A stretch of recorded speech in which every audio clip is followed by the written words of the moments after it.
She was hysterical, and she was tugging me and screaming, just Mommy, Annabelle's stuck in a tree. And I thought, you know, she's climbed too high. Okay, I'm coming. And she just kept saying, no, Mommy, you don't understand. Come now, come now. It wasn't until Christy Beam followed the eldest of her 3 daughters outside that she understood the panic in her voice.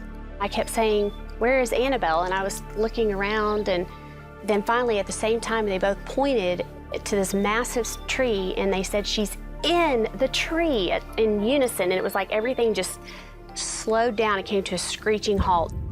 8-year-old Annabel had fallen into a hollowed-out cottonwood tree she and her sister had been climbing and plunged 30 feet to the bottom. Christy called her husband Kevin, who raced home to try to save his daughter. They wanted more than anything in the world to just reach right down and grab that little girl and bring her up into my arms, and it was physically impossible. Meanwhile, Christy called 911. Kevin looked for signs that his daughter was alive. One of the most beautiful moments in my life was she just raised her little left arm and then put it back down. And I knew at that point that she was alive. The volunteer fire department arrived and quickly assessed the situation. We could see her with flashlights enough enough of her body to be able to see that she didn't appear to have any major hemorrhaging.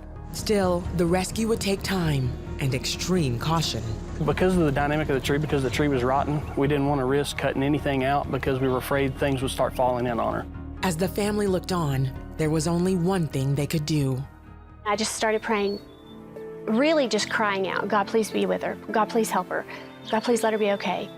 And then I texted my dad, and I texted Kevin's mom, and I said, pray. Inside the tree, Annabel was in and out of consciousness as she attempted to climb out. I remember seeing this little thing that stuck out, like jutted out of the tree. It was kind of like a little step stool, and the whole entire time I tried to get up to that. I was climbing up, and I didn't quite reach that thing because it was so muddy. I might got a butt that I would fall off, and then I would probably hit my head or something and then black out again. Firefighters were finally able to communicate with Annabel. They created a makeshift harness and lowered it down to her. They set it up in like a pulley, but they made it into a seat that I had to sit inside, and then they would pull me up. I was relieved because I knew, oh, I'm finally gonna get out of here. After nearly 4 hours, rescue workers pulled her out of the tree. I was happy, I was grateful. They got her out. Thank you, God. Thank you, God. She looked perfect. We were all very, very excited and very ecstatic that she was not harmed any worse than she was. No broken bones, no paralysis, was nothing short of miraculous. Even the doctors who examined her at the hospital had no explanation why she wasn't severely injured.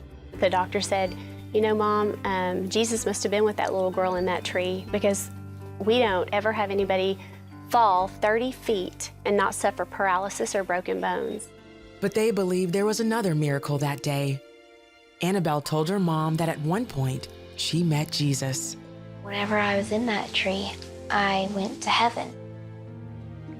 And I remember it was really bright, and I saw my Mimi, who had died a couple of years back, and that's how I knew I was in heaven.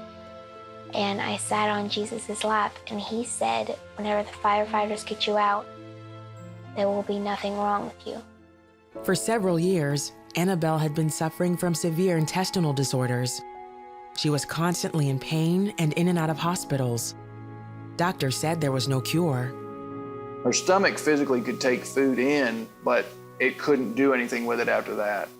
She had some days that she could go out and play and be like her sisters, and they always were encouraging her. They were probably some of her best medicine. It was probably at least 10 days or more after the accident before I really started to kind of assess the fact that she's never gone this long without hurting. She's never gone this long without having a flare-up of her stomach. Doctors had no answer for why Annabel showed no signs of her ailments. They started slowly taking her off medications. We dropped one medication after another away, and Annabel ended up she's on 0 medications today. She doesn't go to a specialist anymore. She doesn't go to doctors for medication anymore. She's been released. Today, Annabel is eating well and very active. It was just so much fun because I could make up for all the times that I was sick on the couch. The Beams have learned from their experience that God is always there.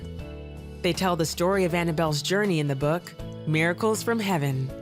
He's powerful and he's amazing and he's big, but he's also so tender and so intimate that he knew Annabel so well, and he loved her so much, but he gave her back. I just hope that people who are going through what I did or any hard time of struggling keep faith in God and realize that he's not just forgetting about you, and he really does know about you, and he really does care, and he has a plan, and you have to keep faith in him.